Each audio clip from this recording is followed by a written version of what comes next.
Melanie, Alek Manoah is a very easy word for him from what we've seen in the regular season, a bulldog on the mound. Just his second season. Feels like he's been here for a while already, but how did he so quickly earn the trust for a Game 1 start for this team? I mean, Scott, this is a guy who is very special. I mean, first of all, we have to go back to when he was a child with his single mother, Susanna. She was working multiple jobs to put both of her boys through baseball. He said we'd get home from tournaments at 2 or 3 in the morning and she'd be leaving a couple hours later to go to her next job.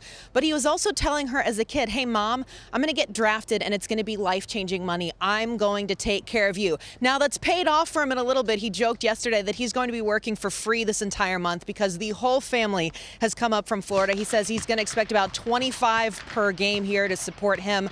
But he's also fueled that fire a little bit. He talked about the fact that he's taken advantage of these last couple of off seasons and that the staff was very proactive, starting with the COVID shutdown, on giving them plans that were going to set him up for success. So even though he is way past any innings that he has pitched before on his total season, he said it really came down to some simple work. I was making sure that my rehabs were going well. My nutrition was on point. If anything, I might have cut back on my long toss a little bit.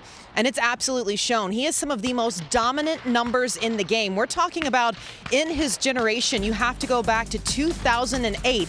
He is the 4th best in that span. And by the way, the guys up front of him are 2 Scherzer years and a DeGrom year. And so you're going to see some more lefties in the lineup possibly for the Mariners today. But for Manoah, he's just talked about the fact that he's leaned into guys like George Springer, Jackie Bradley Jr., who have had this playoff experience. And they said just treat it the same. Let the adrenaline flow. And that's what he's been doing all year. And there will be plenty when that place fills up. Enjoy the quiet time for now, Melanie, because it is going to be loud as can be. We know how it is in Toronto for a playoff game. They were in the playoffs in 2020, but of course that was the weird pandemic year. We were playing at alternate sites. So in 2016, that's the last time we've seen a playoff home game for the Toronto Blue Jays. It's going to be nuts for Seattle. They're finally back in the playoffs, but unless they get past this round, they're not going to have a home game for their fans that have been waiting so long for this. So how is Scott Servais navigating through this entire season now, heading into some October baseball that they haven't been a part of for a long time?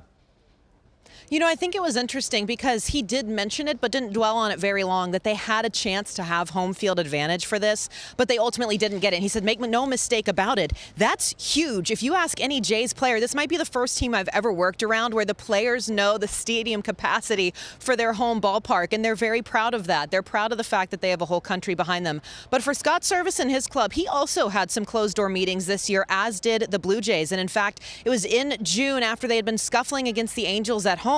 He said it was a hitters-only meeting, and he shut the doors. He said, let's just get it out there. It was kind of one of these deep therapeutic sessions of what are our problems? Let's talk about it and why and move on. He said, I'd love to tell you that that night we turned things around and started winning, but we actually got shut out. But then we went on the road and we got in another brawl, which you might remember, with the Angels, and it kind of galvanized the team a little bit. They haven't really looked back since then. He said, look, we swept the Blue Jays, but these were 2 very different teams the last time that we played each other, so you cannot keep stock in that at all.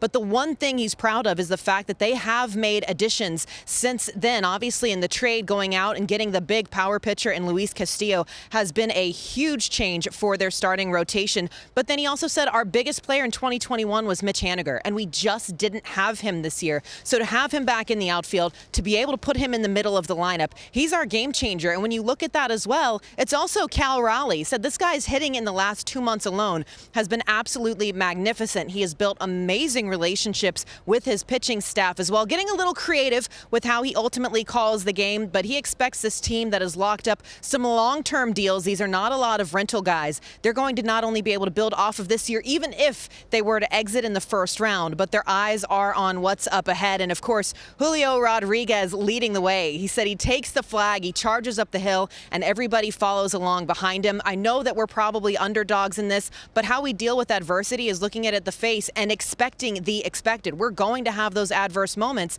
We've just got to be able to work around it. And there was 2 decades plus of pressure on the shoulders of this franchise and organization. At least they're able to shove that aside. They'll work on the rest after that, but it's a great point. They're at that point now where they're playing playoff baseball and appreciating it.